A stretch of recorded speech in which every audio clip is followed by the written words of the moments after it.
All right, everybody, welcome. So this is a special occasion because I'm gonna do an interview. So I'm gonna have AJ, the customer success manager for the job stacking program. He handles the mock interviews for our students, and I requested that he help me out with a mock interview for a position. I applied for a Scrum Master position, and even though I have experience with it, at least to interviewing for it, you may see me struggle a little bit, which could be, useful. But yeah, let's get started. Can you describe a time when you introduced a new agile practice to a team?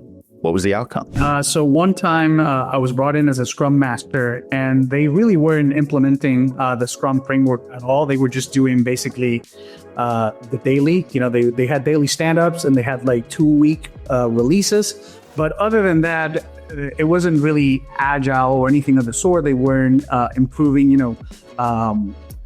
cyclically or iteratively and improving their process, or even trying to diagnose, what was wrong, or what went right, what went wrong, what should stay the same with the team. So even though, again, they, nominally they said they were using Scrum, right? And this is part of the reason why I was brought in.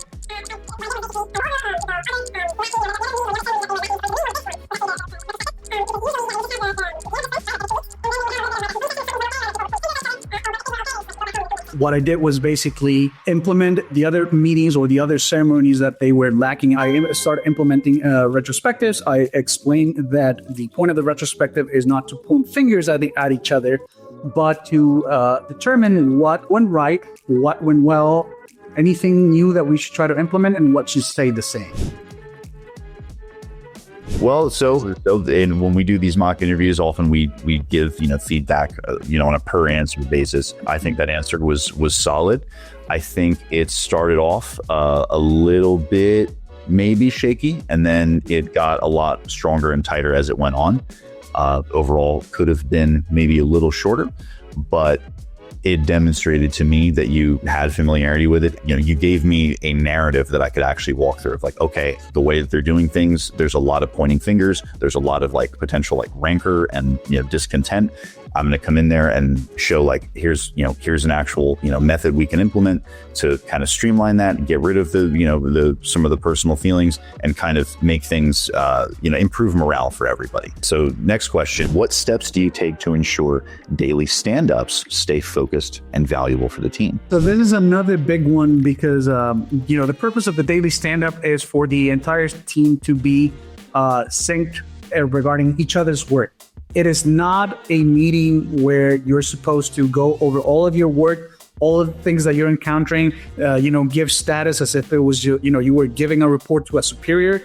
That is not the point of the daily stand-up, but it's treated like that by many organizations. So I come in and I explain, look, the daily stand-up should be a very quick meeting where everybody is just aware of what everybody else is doing. And if there's anything that needs to be address, the daily stand-up should be there to facilitate that after, right?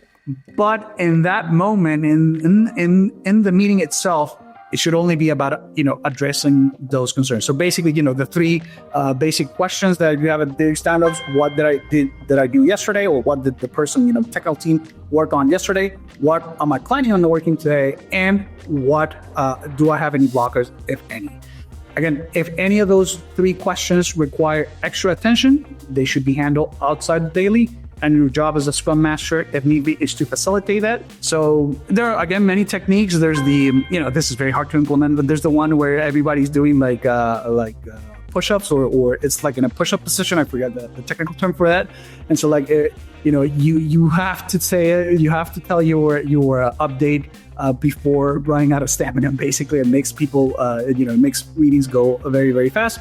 I've only tried that once, to be honest, because it's a big imposition on everybody.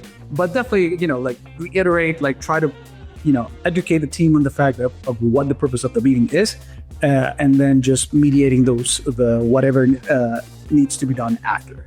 And that's pretty much it. How you handle the daily stand-up. They shouldn't take more than 15 minutes. Hey, Rolf here. If you found the content of this video useful, please like, share, and subscribe. It really does help the channel grow and get the word out to more people about job stacking. Thanks.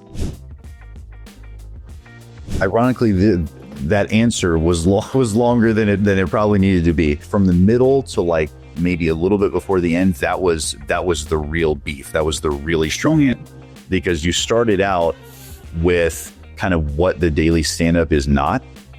And I'm thinking, okay, well what I want to hear the answer of what it is, right?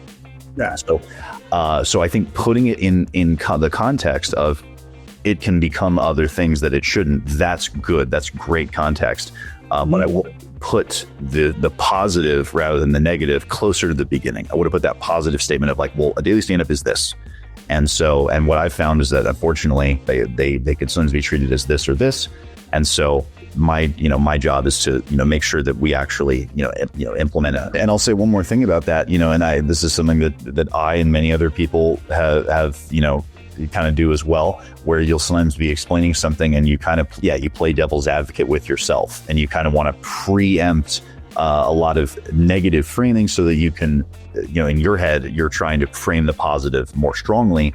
But in a lot of cases, you want to lead with the positive. And just also in general, this is an example of, again, something that I've encountered in many of our mock interviews where our people know, like within the answer they gave, they have all the building blocks for the answer they give. They just have a lot of additional kind of fluff that they want to cut out. And some of that fluff comes at the beginning, some is in the middle, some is in the end. Different people have different tendencies for where they put that fluff, but it ends up coming out in different places in the answer. So it's a very, very common thing. But it should also give you confidence that, again, you've got those building blocks. It's not like you were off base at all. You just covered more than the base, if that. So last question, how do you balance protecting the team from distractions while maintaining transparency with stakeholders? I think the issue would be the conflict would be if it was the opposite. How do you keep transparency with the product team or the business when your team is getting distracted a lot, right? So I think it would be a matter of fix things internally first. Like don't cause a scandal necessarily, but don't lie to the stakeholders, to the product team. Basically, don't wait until they complain, so you don't have to be on a compromised position and maybe have to bend the truth, but like lie to them. If they're getting distracted, there might be a problem with engagement. There might be other things below the surface that need to be addressed. So that's what I would do, right? Like I would try to engage, try to fix the underlying problem before causing scandal. Scandal needs to be caused, then we'll cause it. But first, try to protect both teams, the technical and the product team, at the same time. All right, you're hired. All right, guys. Thank you for joining this session, seeing me struggle through my Scrum Master interview. Hopefully you learned quite a bit.